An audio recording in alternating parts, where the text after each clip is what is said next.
आणि मंत्रिमंडळातील माझे सहकारी दत्ताभाऊ भरणे, पॅनलचे प्रमुख ऋतुराज बापू जाचर, माजी जिल्हा परिषद अध्यक्ष नाना देवकते पाटील, आपल्या सगळ्यांचे वडीलधारी पांडुरंग तात्या दराडे, हनुमंतराव बनगर, हनुमंतराव कोकाटे, राजवर्धन शिंदे, राजेंद्र डावण पाटील, नानासाहेब दराडे, किरण गुजर, राहुल जाधव, अमोल पाटील, बाळासाहेब पाटील, अनिल बागल, तानाजी पाटील, नवनाथ बल्ला, शहाजी शिंदे, बाळासाहेब नरोटे पाटील, दादा वणवे, माऊली भोसले, सागर वाबळे, मनीष कराडे, श्रीहरी दराडे, गणेश खाडे, संदीप दराडे, हनुमंत काजळे, पांडुरंग लक्ष्मण दराडे, कैलास वणवे, संतोष शिंदे, अकोले आणि या पंचक्रोशीतील जमलेले सगळे माझे छत्रपती सहकारी साखर कारखान्याचे सन्माननीय सभासद, बंधू भगिनी, पत्रकार मित्र आणि माझ्या तरुण मित्रांनो, मी बरेच दिवसांनी सभेच्या करता, बरेच वर्षांनी सभेच्या करता अकोल्याच्या परिसरामध्ये आलो. तुम्ही सगळ्यांनी मला मागे बऱ्याच वर्षापूर्वी खासदार म्हणून केलेलं होतं. त्यावेळेस मी यायचो. काळ फार कमी मला मिळाला, कारण काही राजकीय स्थित्यंतर घडली आणि पवार साहेबांना संरक्षण मंत्री म्हणून दिल्लीत जावं लागलं आणि मला ती जागा खाली करून पुन्हा महाराष्ट्राच्या राजकारणामध्ये यावं लागलं. हा काळ होता 1991चा. परंतु त्याच्यानंतर आपण या त्या निमित्तानं एकमेकाला भेटायचो, एकमेकाच्या अडीअडचणी सोडवायचो, मदत करायचो. छत्रपती सहकारी साखर कारखाना पण सुरुवातीला स्वर्गीय साहेबराव अण्णा जाचकांच्या नेतृत्वाखाली त्यावेळेच्या सगळ्या आमच्या, तेव्हा तुमची गावं सभासद पण नव्हती. पूर्वी 16 गावाचं कार्यक्षेत्र, परंतु नंतर हळूहळू इरिगेशन वाढलं आणि त्याच्यातनं ऊसाचं क्षेत्र वाढल्यानंतर आपली पण गावं ही त्याच्यामध्ये गेली आणि जवळपास 53 गावाचं कार्यक्षेत्र झालं. स्वर्गीय साहेबराव अण्णांनी उत्तम कारखाना चालवला, स्वर्गीय माणिकराव दादा जाचकांनी उत्तम कारखाना चालवला, स्वर्गीय राजेंद्र कुमार घोलप साहेबांनी उत्तम कारखाना चालवला, अनेक मान्यवरांनी या कारखान्याला उत्तम नेतृत्व दिलं. दत्ताभाऊंनी चालवला, पृथ्वीराज बापूंनी मागे चालवला, असे बरेच जण आपल्याला चेअरमन म्हणून मिळाले. परंतु कधी कधी थोडं दुर्लक्ष झालं तर त्याची जबरदस्त किंमत शेतकऱ्यांना मोजावी लागते आणि तसं या 8-10 वर्षामध्ये घडलं. हळूहळू एकदम एका सीझन मध्ये कारखाना अडचणीत येत नाही, कारण माझं साखर कारखानदारांशी फार जवळचा संबंध आहे. मी वयाच्या 24व्या वर्षी या छत्रपती कारखान्याचा डायरेक्टर झालो आणि त्याच्यानंतर मला पण थोडी बहुत त्याची आवड निर्माण झाली. मी पण अनेक राज्यातल्या कारखान्यांना मदत करत असतो. अनेक कारखाने पण आम्ही उभे केलेले, अनेक कारखाने आम्ही बिनविरोध पण काढलेले आहेत. मधल्या काळामध्ये ज्या निवडणुका झाल्या त्याच्यामध्ये आपल्या इथला श्री संत तुकाराम सहकारी साखर कारखाना एका जागेचा फॉर्म राहिल्यामुळे मला एका गटात त्या निवडणुकीला सामोरं जावं लागलं, पण बाकीचे आम्ही बिनविरोध केलेलं होतं. अशा अनेक कारखान्यांच्या निवडणुका बिनविरोध होतात. ही निवडणूक बिनविरोध होणार नव्हती, परंतु आम्ही आव्हान केलं. आमचे पूर्वीचे असणारे काही वैचारिक ते आम्ही बाजूला ठेवले. लोकसभेला विधानसभेला कुणी कुठलं काम केलं हे न बघता आम्ही 53 गावच्या सभासदांचा प्रपंच डोळ्यासमोर आणला आणि आपल्या इंदापूर तालुक्यापुरतं बोलायचं झालं तर सहकारी साखर कारखान्यामध्ये आपला कारखाना तुलनात्मक चांगला भाव देतो, पण बारामती तालुक्याच्या सोमेश्वर आणि माळेगावची तुलना केली तर आपण अजून कमी आहोत. आपल्यापेक्षा कमी इंदापूर सहकारी साखर कारखाना आहे, निरा भीमा कारखाना आहे. त्याला वेगळी कारण आहे, त्या खोलात मी जात नाही कारण त्याची निवडणूकच नाहीये. पण मधी काही साखर कारखाने, जसा आपल्या इकडच्या बाजूला शेटपळच्या जरा पलीकडं भीमा सहकारी साखर कारखाना दौंडचा, तोही नंतर सुभाष अण्णा असताना चांगला होता, काकासाहेब असताना चांगला चाललेला होता शितोळे, आणि त्याच्यानंतर मात्र तो कारखाना अडचणीत आला, नंतर बंद पडला. शेवटी तो कुणाला तरी चालवायला द्यावा लागला. एक निराणी म्हणून मोठी कंपनी आहे, मोठ्या व्यक्ती आहे कर्नाटक राज्यातली, त्यांनी तो कारखाना चालवायला घेतला. वास्तविक आपले कारखाने आपण चालवले पाहिजे, ते आपलं वैभव आहे. आपला प्रपंच, आपली आर्थिक सगळी जी काही संबंध आहे तो कारखान्याशी संबंधित असतो. का तर भाव चांगला मिळाला तर त्या सभासदांच्या मुलाबाळांचं कल्याण होतं, त्या सभासदांचा प्रपंचाला हातभार लागतो, तो सभासद चांगला घर बांधू शकतो, बंगला बांधू शकतो, तो त्या ठिकाणी अजून काही गुंतवणूक दुसरीकडे करू शकतो. अशा पद्धतीनं महाराष्ट्रामध्ये अनेक सहकारी साखर कारखान्यांच्यामुळे त्या भागामध्ये आर्थिक सुबत्ता आलेली अकोलेकरांनो आपण सगळ्यांनी पाहिलेली. तुमचं तर नंतरच्या काळामध्ये इथलं क्षेत्र बागायती झालं. पहिलं आपल्याकडं जिरायत बागच म्हणून बघितला जात होता. आम्ही दत्तामामांनी प्रयत्न करून लाकडी लिंबोडी उपसा सिंचन योजना केली. तिला खूप आम्हाला अडचणी आल्या, परंतु आम्ही ताकद लावली, पाठपुरावा केला. कुठल्याही परिस्थितीमध्ये ते करायचं असं करून काही बारामती तालुक्यातली गावं, काही आमच्या इंदापूर तालुक्यातली जी गावं इरिगेशन पासून राहिलेली होती, पाण्यापासून राहिलेली होती, त्यांना तिथं उजनीचं काम चाललेलं आहे. आणि आजपर्यंतचा अनुभव घेता तिथं आम्ही बंद पाईपलाईन मधलं पाणी नेतो.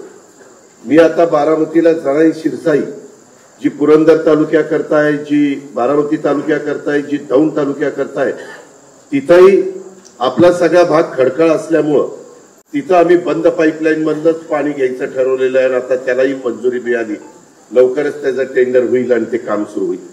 आपला इथं बोलत असताना तुमच्या सगळ्यांचा जिव्हाळ्याचा तो म्हणजे साखर कारखान्याच्या बरोबरच इथल्या सभासदांचा पाण्याचा प्रश्न त्या ठिकाणी महत्वाचा. आणि मला दत्तामामांनी सांगितलं की दादा, आमच्या खडकवासल्याचा शेटफळ असेल, अकोले असेल, कळस असेल, न्हावी असेल, रुई असेल, या सगळ्या भागातनं पाण्याची फार कमतरता आहे. आज जरा पाऊस बरा झालाय, सगळ्या भागात झालाय का नाही मला अजून माहिती नाही, परंतु काही भागात सऱ्या पूर्ण भरेपर्यंत पाऊस झाला. पण मित्रांनो, खडकवासला कॅनॉल हा वरसगाव, पानशेत, खडकवासला ह्या 3 धरणावरनं हा कॅनॉल काढलेला आहे. नंतर आम्ही प्रयत्न केला आणि टेमघर धरण बांधलं. ते थोडंसं खडकवासल्याच्या पेक्षा मोठं आहे आणि ते साधारण 4.5 TMCचं आहे. आत्ताच मधी मामांनी आम्ही त्याला सुप्रमा दिली. काय झालं, त्याच्यामध्ये गळती जास्त राहिली. त्या कॉन्ट्रॅक्टरचा दोष, आम्ही कॉन्ट्रॅक्टरवर केसेस केल्या, परंतु त्याच्याकरता ते स्ट्रेंथन करायचे आणि ती गळती काढायची म्हणून काही कोटी रुपयाला आम्ही परवा मान्यता दिली. आता ते काम त्या ठिकाणी चालू होईल आणि ते पण पाणी आपल्याला कसं मिळेल हा आमचा प्रयत्न आहे. झालंय काय मित्रांनो, पूर्वी मी राजकारणात आलो त्यावेळेस पुण्याला 5 TMC पाणी लागायचं. आता तेच पुणे 22 ते 23 TMC पाणी पितं. एवढी लोकसंख्या वाढली, एवढा सगळा परिसर वाढला. मग राज्य सरकारचं मागं धोरण होतं, पहिलं पाणी माणसाला प्यायला, दुसरं पाणी उद्योगाला आणि तिसरं पाणी शेतीला. मागे मी मंत्रिमंडळात असताना मला ते जाणवलं की पुढे आपल्या शेतकऱ्यांचं नुकसान होणार आहे आणि आम्ही पुढाकार घेऊन, मी तुम्हाला GR पण दाखवू शकतो, राज्यात धोरण स्वीकारलं. पहिलं पाणी माणसांना प्यायला. तुमच्यापैकी कुणीही प्रमुख असलं, मुख्यमंत्री झालं तरी पहिलं पाणी तर माणसाला, जनावराला प्यायला तर द्यावंच लागेल. आणि मग इंडस्ट्रीच्या ऐवजी आम्ही ते शेतीला केलं आणि मग उद्योगधंद्यांना केलं. सिनार मास ज्यावेळेस झाला त्यावेळेस दुसरं पाणी इंडस्ट्रीला होतं, त्याच्यावर सिनार मास इथं आला. सिनार मास मधलं मोठं पाणी उजनीचं उचललं जातं आणि ट्रीट करून ते काही सोडतात. त्याच्यावर काही शेतकऱ्यांची शेतीवाडी आहे, ते तुम्हाला माहिती आहे, त्यावर त्या खोलात मी जात नाही. आता आपल्याकडे इतकं पाणी जायला लागल्यानंतर आम्ही पण गेले 35 वर्ष राजकारण करतोय.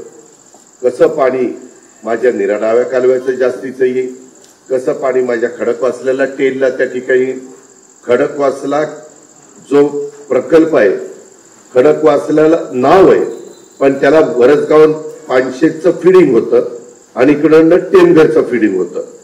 परंतु आपल्याकडे वरच्या भागामध्ये मुळशी धरण आहे, तिथं टाटाच आहे, ब्रिटिशांच्या काळात झालेलं आहे.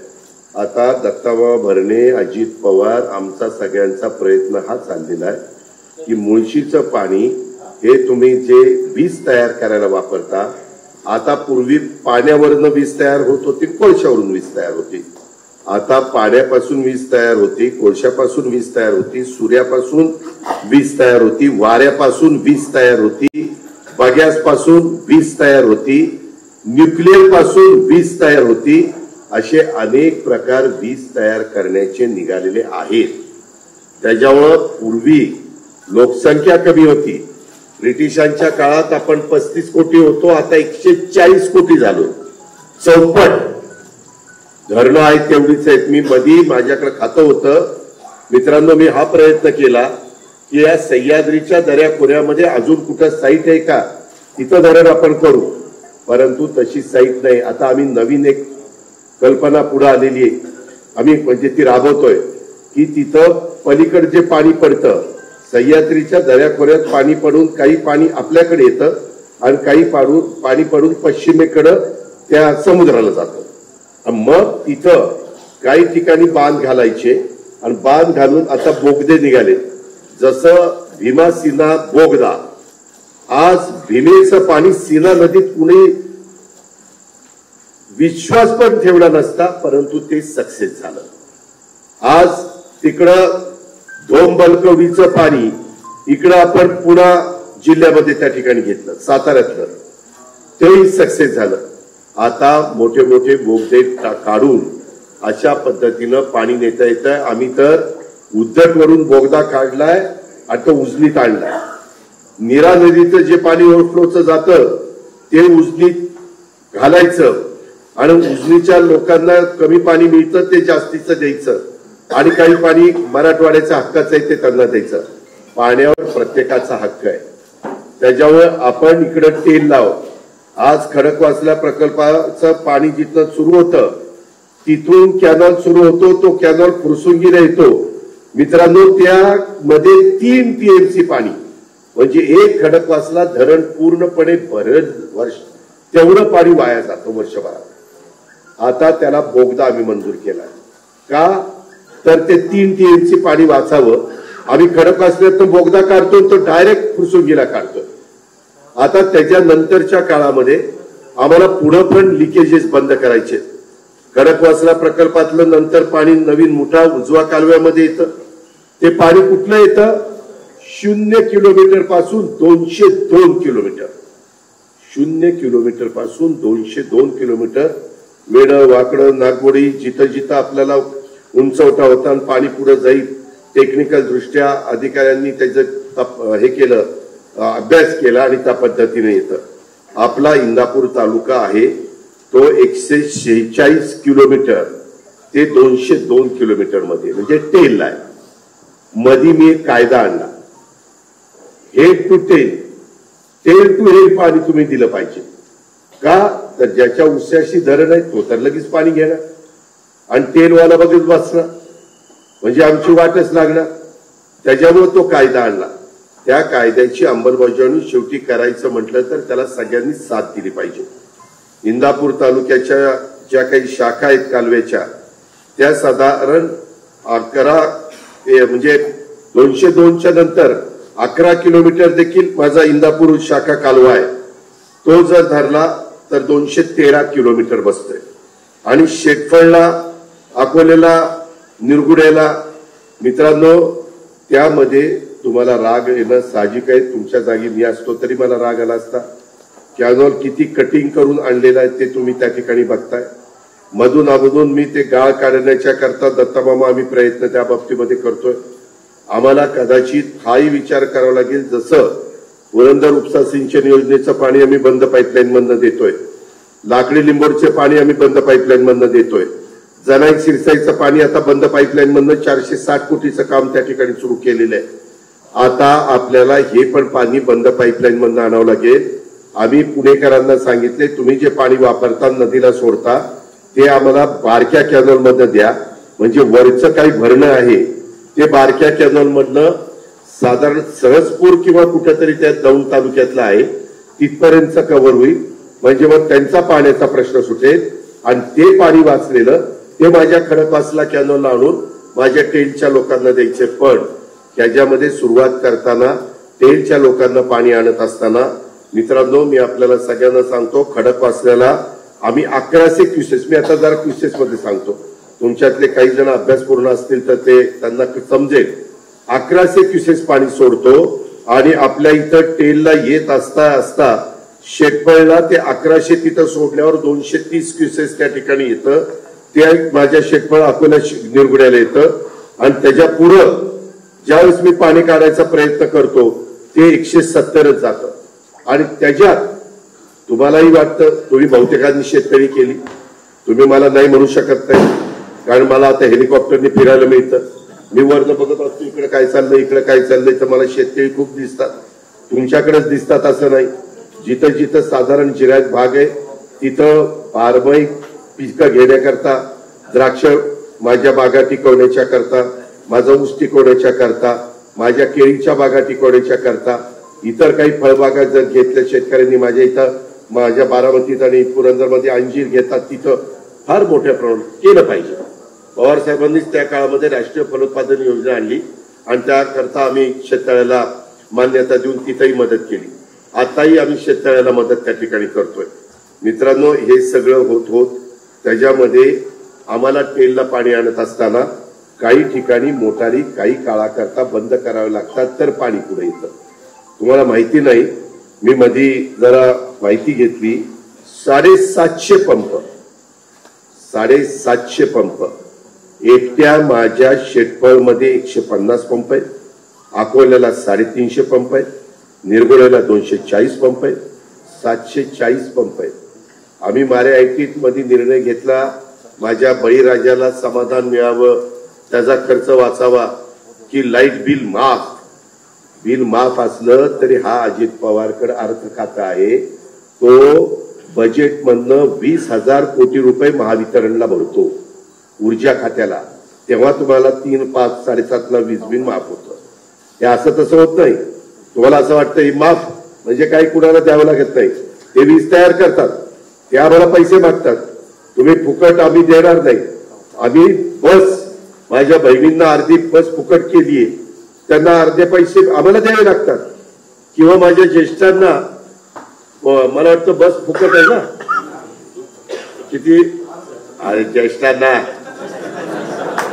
75च्या पुढं, आमच्या पांडुरंग तात्याला कुठे जायचं म्हटलं तर फुकट आहे तात्या, हा देवदर्शन वगैरे आता ते सगळीकडे करू द्या, तुम्ही गमतीचा भाग जाऊ द्या, परंतु ते का आम्ही फुकट केलं की वयस्कर माणूस आहे, त्यांना त्या ठिकाणी देवदर्शनाला कुठं सुनेकडे जायचं, कुठं मुलीकडे जायचं, जावयाला भेटायला जायचं, तर त्या माझ्या आया बहिणींना, माझ्या बंधुराजांना सगळ्यांना सोपं जावं म्हणून आम्ही ते केलं। पण ते पैसे राज्य सरकारला भरावे लागतात, तसं आम्हाला तुमचे पैसे भरावे लागतात। मित्रांनो, मामाला इथं थोडंसं कडक वागावं लागणार आहे। आम्हाला वरनं खाली पाणी आणण्याच्या करता खूप त्रास त्या ठिकाणी होतोय। इकडं मलाही म्हणजे इंदापूर तालुक्यात पाणी आणताना मला बारामती तालुक्यालाही सांगावं लागतं, त्यांच्या हक्काचं पाणी आहे। मध्ये आम्ही काही ठिकाणी ठरवलेलं होतं, तुमची तयारी असेल तर मी लाईनिंग करायला तयार आहे। लाईनिंग केलं तर पाणी, तुम्ही बघा, तुमच्या इथं पाण्याचा उफळा काढला आणि तुमची पलान केली, पलानीतनं पाणी जायचं म्हटलं तर किती वेळ लागतो, आणि ते जर लाईनिंग केलं तर पाणी झट दिशी जातं। आम्ही ते बघितलेलं आहे। मी बारामतीच्या हद्दीमध्ये पाणी जिथं शिरतं तिथून जळोचीच्या पुढं लाईनिंग केलं, किती किलोमीटर केलं, 7 किलोमीटर मी लाईनिंग केलं। तिथं आता पाणी इतकं झट दिशी पुढे जातं। मला खरं ते लाईनिंग पूर्ण करायचं होतं, पण माझे 72 शेतकरी सगळीकडे विरोध करायला लागले। हे म्हणायला लागले, लाईनिंग केल्यावर पाण्याचा बाजार बंद झाला तर आमच्या कुणाच्याच, अजित पवारच्या सहित एकाच्याही विहिरीला पाणी नाही। खडकवासला सुटला, नीरा डावा सुटला तरच पाणी आहे। आता शासनाचं नवीन धोरण केलंय, कारण तुमच्या इथं करणं थोडंसं मला अवघड जातंय। आता इथून पुढे धरण झाल्यानंतर ते इथं कॅनॉल होणार नाही, इथं बंद पाईपलाईन आम्ही निर्णय घेतलाय। त्यांच्याकडे नवीनच पाणी जातं, त्याच्यावर त्यांना बंद पाईपलाईन मध्ये देखील चालतं. बंद पाईपलाईन मध्ये दिलं तर पाण्याची बचत होते. आता आम्ही नीरा देवगडचं पाणी पण बंद पाईपलाईन मधनं माझ्या फलटण तालुक्याला तिकडे माळशिरस तालुक्याला घेऊन चाललेलो आहे. त्याच्यामुळे तिथं पाण्याची प्रचंड बचत होते. या ठिकाणी देखील आम्हाला एकतर खडकवास ते वरच्या मुळशीचं पाणी पुणेकरांना प्यायला द्यावं लागेल, त्यावेळेस आपल्या हक्काचं पाणी येणार. आणि काही काही ठिकाणी मला तुम्ही मदत करा, मला दत्ता मामाला तुम्ही मदत करा, जिथं वळण आहे किंवा जिथं पर्क्युलेशन खूप आहे की जिथं पाझर इतका कॅनॉल पाझरतोय की दोन्ही बाजूला जमीन चिबराची बनती, म्हणजे दलदल होती, नाही दलदल होती, तशा पद्धतीनं तेवढ्या तरी लाईनिंग करू द्या ना बाबा. वळणावर पाणी जास्त लिकेज होतं का तर दाबलं जातं पाणी, तिथं लाईनिंग करूया. आपल्याला कुठेतरी 2-3 पावलं पुढं मागे सारखावं लागेल. मी तुम्हाला खरं सांगतो, मी काय फक्त आता अकोल्याला मतं मागायला आलो नाही. मला आता तर यायचंय, उद्या जिल्हा परिषद आहे, तालुका पंचायत आहे, पुन्हा खासदारकी आमदारकी. मी जोपर्यंत राजकारणात आहे तोपर्यंत तुमच्याकडे येणार आणि तुमच्या हातात मत आहे तोपर्यंत मी तुम्हाला मागणार. त्याच्यामुळं हे काही 1100 क्युसेस खडक वाचलेलं जर लाईनिंग केलं खडक वाचल्याच्या बाबतीमध्ये तर आमचं कुणाचं काय नाही. खडक वाचलं पाणी टेला जोरात एकदम अकराचे 600 मिळालं तर आपलं खूप भाग आहे. महाराज हे तुम्हाला पाणी यायला खडकवासलं वर्ण लाईनिंग करा आणि जिथं वर्ण लाईनिंग करायचं त्यांनी पण परवानगी दिली पाहिजे ना. तिथंही विचार करणार आहे. लाईनिंग झालं, आता पुण्यातल्या लोकांचा काही संबंध नाही. पुण्यातल्या लोकांना डायरेक्ट मी बोगदा करून खाल्लं पाणी काढतोय. काही 1000 कोटी रुपये काय बाबा, माझ्यापेक्षा याचा अभ्यास जास्त झाला. अरे आम्ही पण एक मिनिट गप्पा बस. मला जेवढी अक्कल आहे तेवढी तुला नाही. मी जीव तोडून चालतोय, मला माहिती आहे. यामध्ये मी त्याचं म्हणणं बरोबर आहे, पण तरी पण समजून घेतलं पाहिजे. मी तुम्हाला मदत करायला आलोय, मी मार्ग काढायला आलोय. माझ्या हातामध्ये मार्ग काढायचा आहे. मी त्याच्यामध्ये पैसे द्यायचे माझ्या हातात आहे. मी 7,20,00,000 कोटीचं बजेट देतो. मला याला काही 100, 200, 300 कोटी रुपये द्यायचे झट नाहीये. कारण मी ज्यावेळेस 7,00,000 कोटीवर सही करतो त्यावेळेस आहे का मला 300, 400, 500 कोटी झट. आणि मी काही ठिकाणी केलं, मी त्यांचं सांगितलं ना. पुरंदर तालुक्यामध्ये ते बारामती दौंड आणि पुरंदर तिकडच्या भागामध्ये केलंय आम्ही. आता लाकडी निंबोडीला मीन दत्ता मामांनी ती उपसा सिंचन योजना ती किती कोटीची होती? 300, 450 कोटी. कशाला म्हणतात 450? का तर पाणी लोकांना व्यवस्थित मिळावं. आपल्याला आता मी आपल्याला सांगतो, कृत्रिम बुद्धिमत्तेचा वापर करून पाणी आपल्याला द्यावं लागणार आहे. त्याच्याकरता मी यंदा 500 कोटी रुपये बजेटमध्ये ठेवलेले. तुम्ही जे ऐकता ना एआय म्हणजे आर्टिफिशियल इंटेलिजन्स, त्याला मराठी शब्द आहे कृत्रिम बुद्धिमत्ता. आता जग इतकं पुढे गेलेलं आहे. अहो परवा मी ह्याचा एक वारीचा कार्यक्रम केला आपल्या नाही रे माझ्या मंत्रालयात. तिथं रोबोट, आता कसं कुणीतरी महिला किंवा कुणीतरी मला हे देतं कात्री. अहो कृत्रिम माणूस ते आला जवळ, त्यांनी मला कात्री दिली. मी कात्री घेतली, रिबीन कापली, पुन्हा त्यांनी ती घेतली आणि तिथनं निघून गेली. कृत्रिम माणूस. आता तुम्हाला काही दिवसांनी तुमच्या पण काही भागात कृत्रिम माणसं दिसली तर आश्चर्य वाटून देऊ नका. ते तुमची मोटर चालू करतील. आता कसं होतंय, आता आपण तर पुढचे तुम्हाला मानलंच पाहिजे. कारण तुमच्या इथं कॅनॉल खोल आहे, पाणी उपसायचं म्हणलं तर जमत नाही. मग सबमर्शिबल मोटर आणून डायरेक्ट आतच टाकू, डायरेक्ट कॅनॉल मध्ये, आणि तिथून पाणी उपसायचं काम चाललंय. ते तुमच्या जागी मी असतो तरी तेच केलं असतं. कारण शेवटी पाणी हे आपलं जीवन आहे. पाणी असेल तर आपली शेती आहे, पाणी असेल तर आपला भाजीपाला आहे, पाणी असेल तर आपली फळबाग आहे, आणि पाणी असेल तर आपला ऊस आहे. हे मलाही कळतंय. पण आम्ही नवीन टेक्नॉलॉजीचा वापर करू. जसं बारामतीच्या कृषी विकास प्रतिष्ठानला आम्ही सिद्ध करून दाखवलं आणि 1000 शेतकऱ्यांच्याकडे ट्रायल घेतल्या, तिथं सिद्ध करून दाखवलं की जर उद्याच्याला एखाद्या व्यक्तीला समजा हनुमान बनकरांना त्यांच्या रानामध्ये फ्लोनी पाणी देण्याच्या करता 1 कोटी लिटर पाणी लागत असेल तर मी घडीभर सांगतो, म्हणजे ते अगदी 1 कोटी लागतं असं नाही, मी उदाहरण म्हणून सांगतो.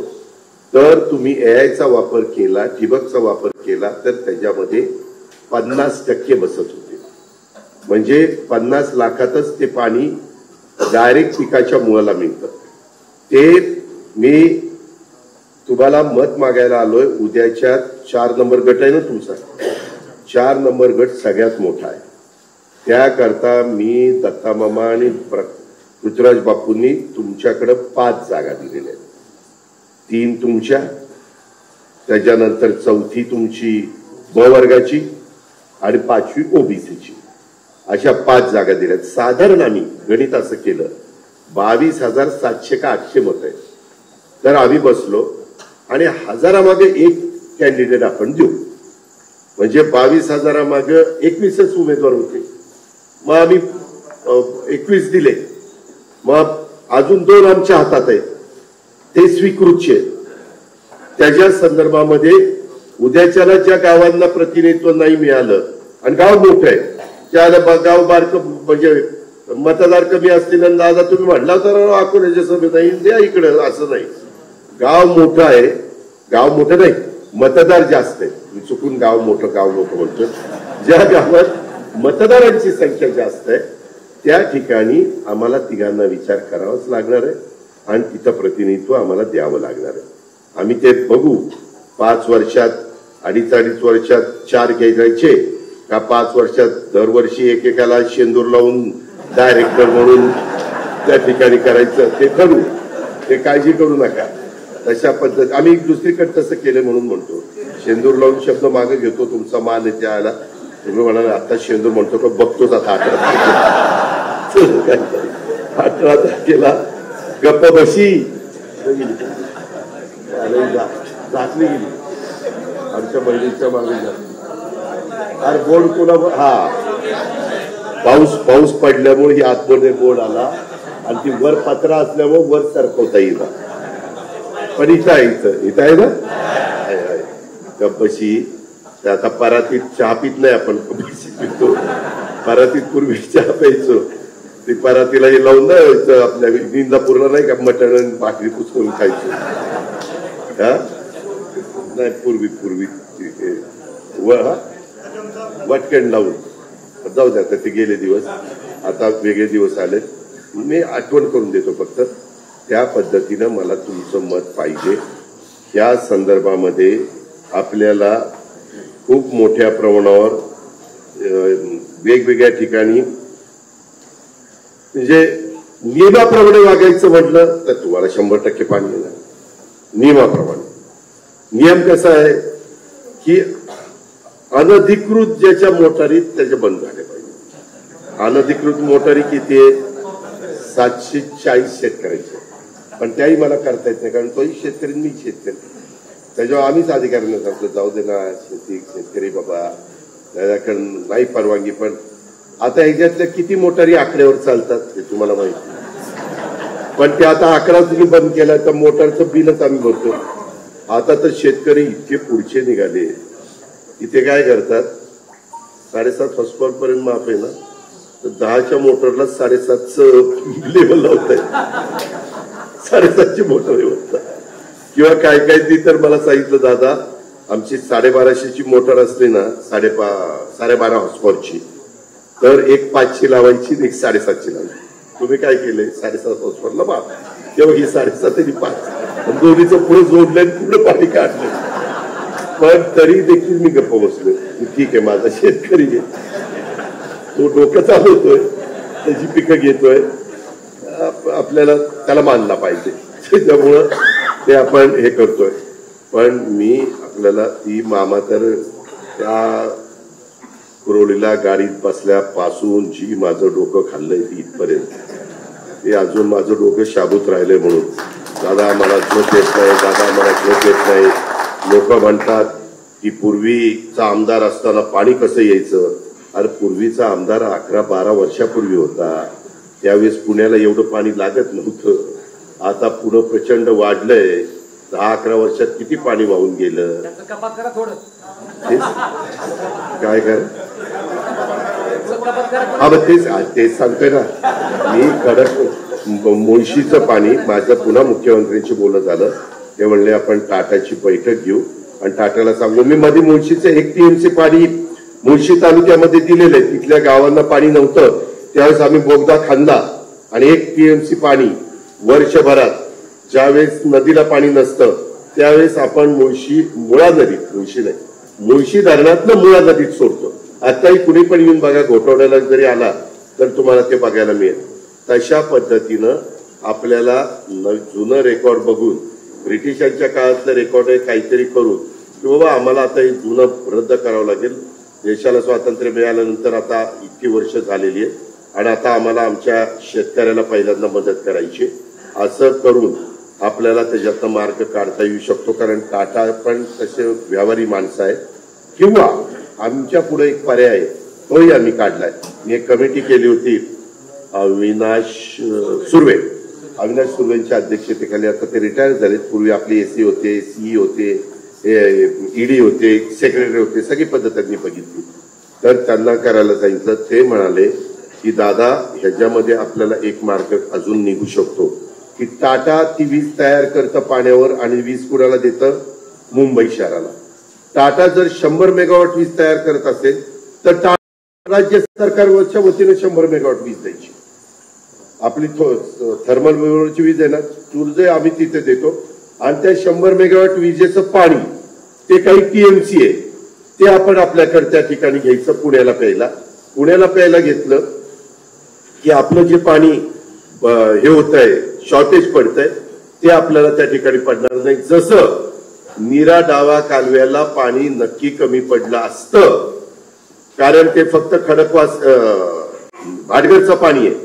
परंतु नीरा देवघर झाल्यानंतर नीरा देवघर मधलं काही पाणी आपण त्या धरणामध्ये त्या कॅनॉलला आणलंय आणि अशा पद्धतीनं आपण ते भरणं काढतो.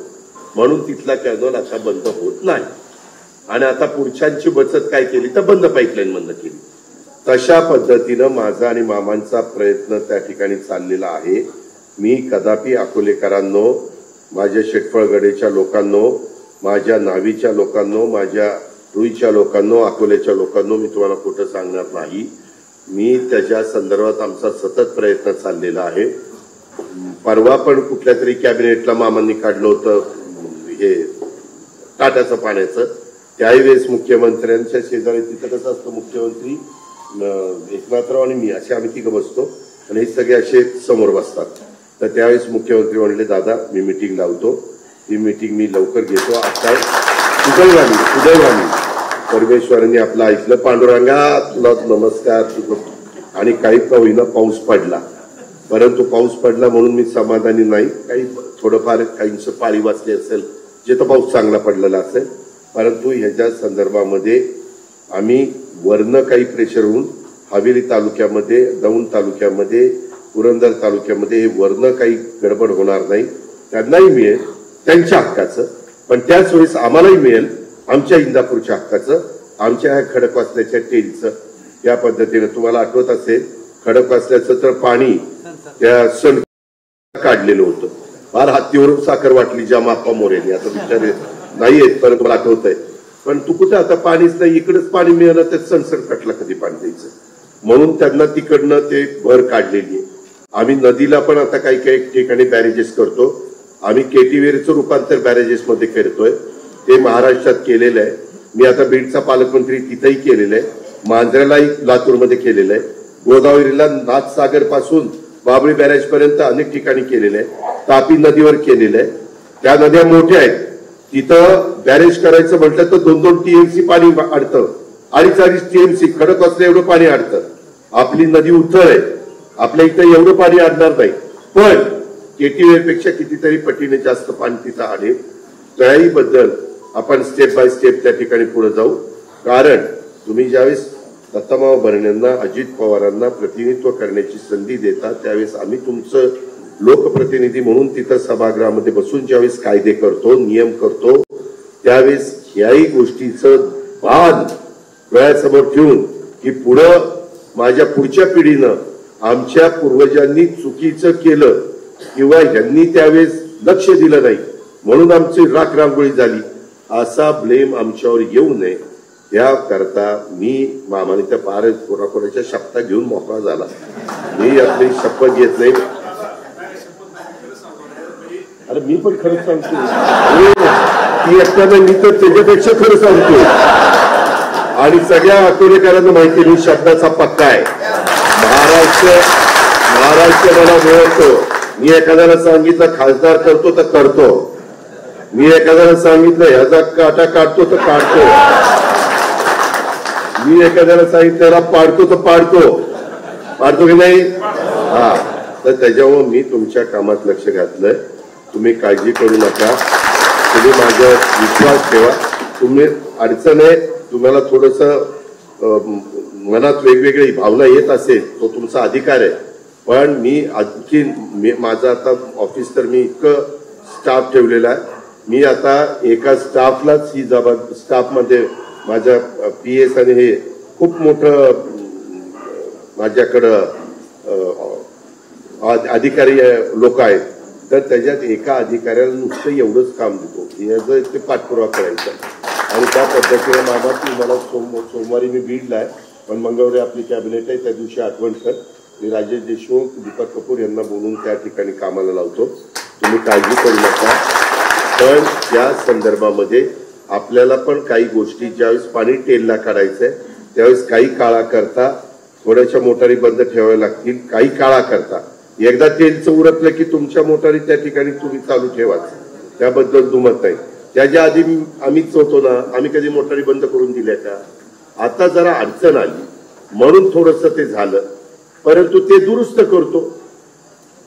शेवटी जो काम करतो तो चुकतो. साले काहींनी कामच केले नाही कशा चुका होतील कामच चाललं केलं. पण आम्ही काम करताना चूक झाली तर आम्ही कबूल करून ती दुरुस्त करू ना मार्ग काढू ना. त्या पद्धतीनं आपण लक्षामध्ये ठेवा.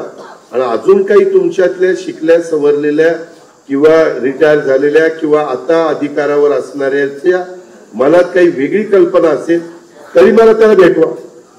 मी चर्चा करायला तयार आहे. मी अधिकाऱ्यांना वरिष्ठांना एकत्र घेऊन बघा हे असं सांगतोय ते व्यवहारी असेल तर ते पण मी मान्य करीन. या पद्धतीनं आपण जाऊया अशी माझी अकोलेकरांनो पंचक्रोशीची जमलेल्या माझ्या शेतकरी बांधवांनो माझी तुम्हाला आग्रहाची नम्रतेची कळकळीची विनंती त्या ठिकाणी आहे. मी कपोले पण माझे तिथं अधिकारी आहेत त्यांना पण बराच अनुभव आहे त्यांना पण मी त्या बाबतीमध्ये सांगेन.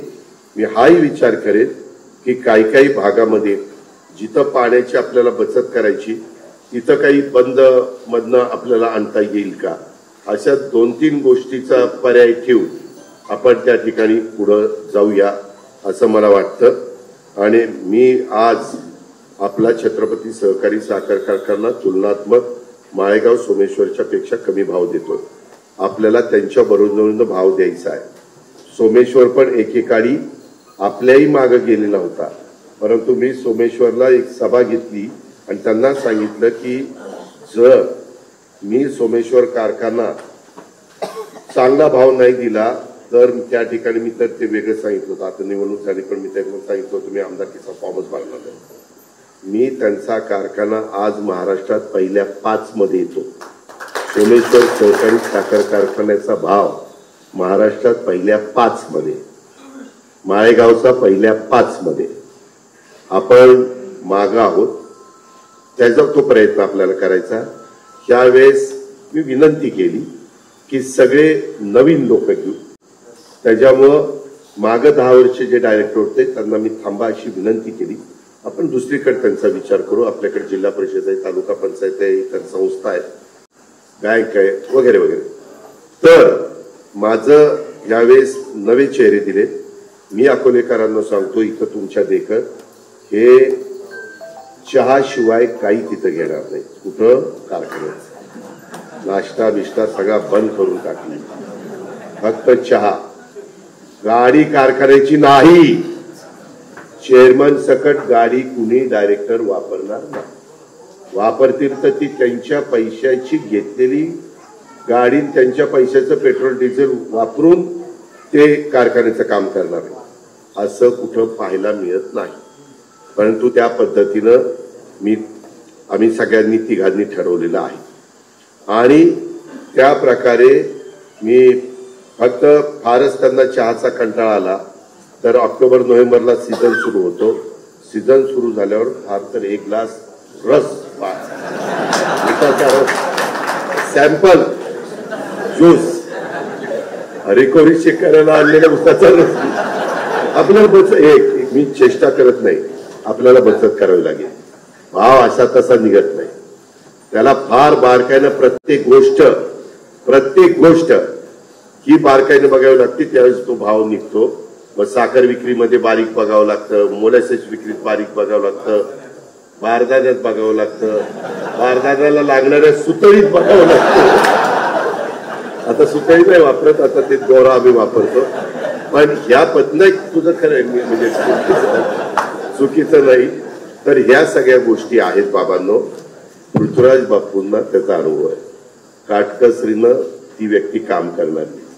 त्याच्यामुळं इथं आम्ही पक्षीय जोडे सगळे बाजूला ठेवले आणि तुमच्या आमच्या प्रपंचाच्या करता आम्ही बापू आणि मामा आम्ही सगळेजण त्या ठिकाणी एकत्र आलोय आणि तुम्हाला आव्हान केलं. तुम्ही थोडेसे मनात काही जण नाराज असेल, ज्याला आमदार डायरेक्टर्स व्हायचं होतं, पण आत्ताचं 5 वर्षाचं डायरेक्टर इतकं सोपं नाही.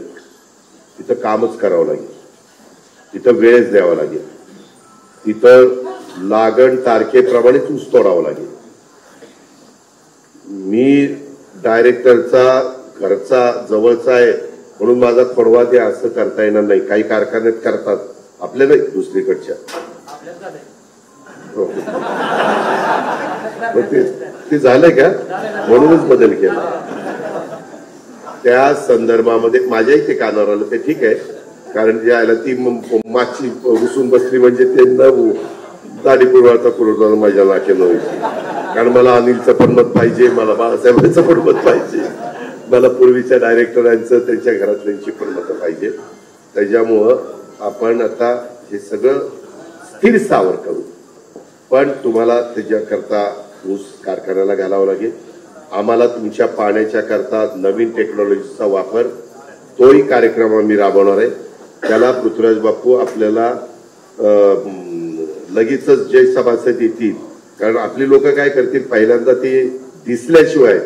माझ्या बांधकरूच्या रानात पूर्वीचा 60 टन निघणारा त्याचा 90 टन निघतोय दिसल्यावर शेजारचा करतो, नाही राव ह्याचा आलंय मग आपण. तसं आपण काही, म्हणजे मी तर करणारच आहे. आपण ठराविक जी लोक तयार आहेत आणि ज्याची ताकद आहे करण्याची, त्यांना पहिलं करायला लावू आणि ते केलं की दुसऱ्यांना दाखवू का यांचं सक्सेस झालेलं आहे.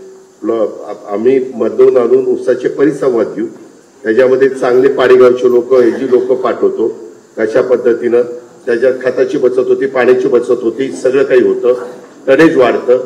त्याच्यामुळे निश्चितपणे तुम्हाला त्याचा फायदा होणार आहे. या पद्धतीनं आम्ही अनेक गोष्टी केल्या. माझी केंद्रात ओळख आहे, मी राज्यात मंत्रिमंडळात आहे, सहकार खातं माझ्या राष्ट्रवादीकडे आहे, कृषी खातं राष्ट्रवादीकडे आहे, बाकीची जी खाती आहेत ती आपल्या जवळच्या भारतीय जनता पक्षाकडे आहे. अशा पद्धतीनं ते सगळं मी करून देईन. काही बाबतीमध्ये मामा पण बारकाईनं लक्ष देतील, माझंही लक्ष राहील. आणि बापू तर तिथं ते म्हणले मी सकाळी उठून आता कारखान्यात जाऊन बसणार, ते डबाच घेऊन येणार. डबा आणताना जरा 2-4 लोकांचा जास्त आणा, कधी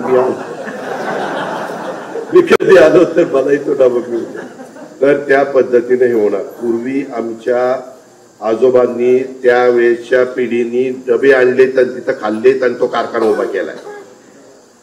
डबे आणून तिथं चटणी भाकरी पिठलं खाऊन कारखाना उभा केलाय आणि तेव्हा आपल्याकडे वैभव दिसायला लागलं.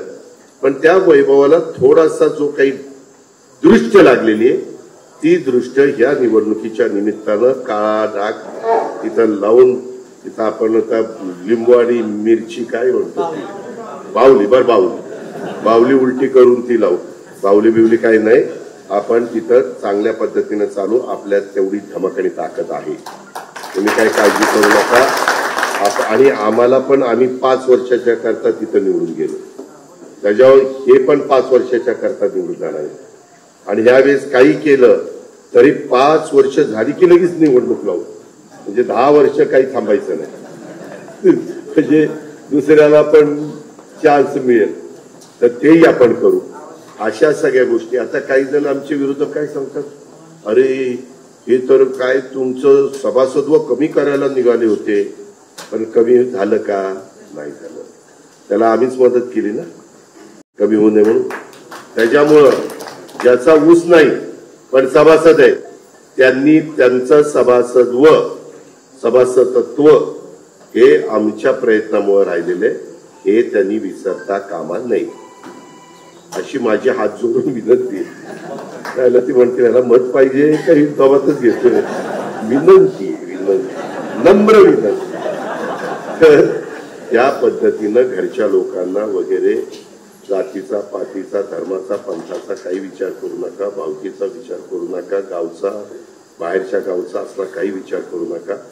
आम्ही आमच्या 2 लाडक्या बहिणींना उभं केलंय आणि बाकीच्या आमच्या 19 बांधवांना उभं केलंय. काही आमच्या मुलांसारखी आहेत आणि काही आमच्या बंधूंच्या सारखे. ह्या पद्धतीचं 21चं बोर्ड आहे. खूप ह्याच्यापेक्षा ताकदीची माणसांना आम्ही थांबवलं हेही पण मी कबूल करतो. पण 21च पुढं मला जाता येत नव्हतं. त्याच्यावर माझा दत्ता मामाचा आणि बापूंचा नाईलाज झाला. ही पण बाब आपण सगळ्यांनी लक्षात घ्या. आल्यावर चांगली बातमी दिली. गावातला सगळा वाद आमचे गणपतराव पाटील जसं होते बापू त्या काळामध्ये, जसं गाव एकमोक्याने बापूंच्या मागे उभं होतं, तसं आजही स्टेजवर तर दिसते बाबा सगळे. तर तसं सांगितलं. तर त्या पद्धतीनं आपण पण सगळ्यांनी वागा. आपल्याला मी पृथ्वीराज बापूंच्या नेतृत्वाखाली माझ्या आणि दत्तामामा भरणेंच्या प्रचंड प्रयत्नामुळं सगळं, म्हणजे राज्य सरकारचं जे काम बापू सांगतील ते आम्ही दोघं तिथं करणार. केंद्राचं काम सांगितलं तरी आम्ही दोघं बापूला घेऊन अमित भाईंकडे जाणार, तिथनं ते करून देणार. त्याच्यावर कुठलं हे आम्हाला जमत नाही, हे आमच्यानी होत नाही, ही तक्रार माझ्याकडनं दत्तामामांच्याकडनं तुम्हाला कोणाला होणार नाही. त्याच्यावर कारखान्यातलं काम बापू आणि त्यांची ती 20ची टीम, बापू धरून 21 ते करतील. आणि जे पुण्याच्या स्तरावरची कामं, माझ्या मुंबईच्या स्तरावरची राज्याची कामं आणि केंद्राच्या स्तरावरची कामं मी आणि मामा त्या ठिकाणी करीन. हा शब्द मी माझ्या अकोलेकरांना, पंचक्रोशीतील आलेल्या मतदार बंधू भगिनींना देतो. त्याकरता जी मतपत्रिका तुम्हाला मिळणार आहे त्याच्यात फक्त कपबशी शोधायची, तेवढ्यावरच फुली मारायची, बाकी काही बघायचं नाही. सकाळी चहा पिताना जी कपबशी असते तीच लक्षात ठेवायची आणि तिथं त्यालाच फुली मारायची. या पद्धती तुम्हाला बाकीचं सगळं आमची लोक देतीलच. पत्रिका किती आहेत, काय आहेत, पहिल्या गटात तुम्हाला 2 मतं द्यायची, दुसऱ्या गटात 2 मतं द्यायची, तिसऱ्या गटामध्ये 2 मतं द्यायची, चौथ्या गटात 3, 5व्या गटात 3, 6व्या गटात 3, ब वर्गात असेल त्यांना 1, महिलांना 2, ओबीसीला 1, एनटीला 1. एनटीला आमचे डॉक्टर आहेत पाटील, बाबासाहेबांचे चिरंजीव, तर ते, आणि आमचे एससी एसटी ते मंथन आहे ना, नावातच बाबाच्या मंथन आहे. म्हणतात ते रस्ते बिस्ते सगळे द्यायचे करू ना, मी शब्द देतो लोकांना. तर ते पण होईल. कुठला रस्ता जर माझ्याकडनं अडलेला असेल तर मला सांगा, मी लगेच उद्या काढून देतो बाबा.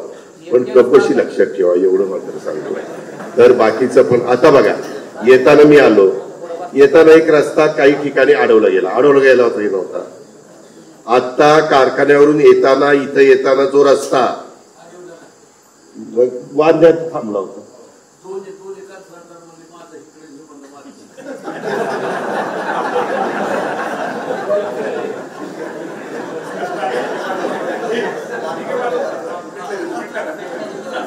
तर मग त्या 2 कॉन्ट्रॅक्टरला विचारतो आणि त्याला निम्मा करायला लावतो, मला निम्मा करायला, नाहीतर त्याला सांगतो तुला ब्लॅकलिस्टच टाकतो. काय होतं, एकदा काम झालं ना पैसे लॅप्स होतात, तुमच्या लक्षात येत नाही. अहो इतका तिथं त्रास होतो ते सगळ्यांच्या ह्याच्यातनं पैसे प्रत्येकजण आपल्या मतदारसंघात आणायचा प्रयत्न करताना आणि तिथं आता पैसे लॅप झाले की पुन्हा सुदैवाने आपण पालकमंत्री आहोत, दत्ताबाबा आहे, मी आहे, आम्ही सगळे तिथं मदत करू. पण तुम्ही पण थोडस मनाचा मोठेपणा दिलदारपणा दाखवा, एवढीच माझी तुम्हाला विनंती आहे. आणि त्या पद्धतीनं तुम्ही तुमचं काम 18 तारखेला चोख बजवा. पुढं 5 वर्ष पृथ्वीराज बापू चाचकांच्या नेतृत्वाखाली ह्या कारखान्याचं पूर्वीचं वैभव प्राप्त करून देण्याची जबाबदारी आमच्या तिघांची आहे. हा शब्द देशाने या ठिकाणी सांगतो आणि पाण्याचं पण सांगितलं त्या पद्धतीनं करतो.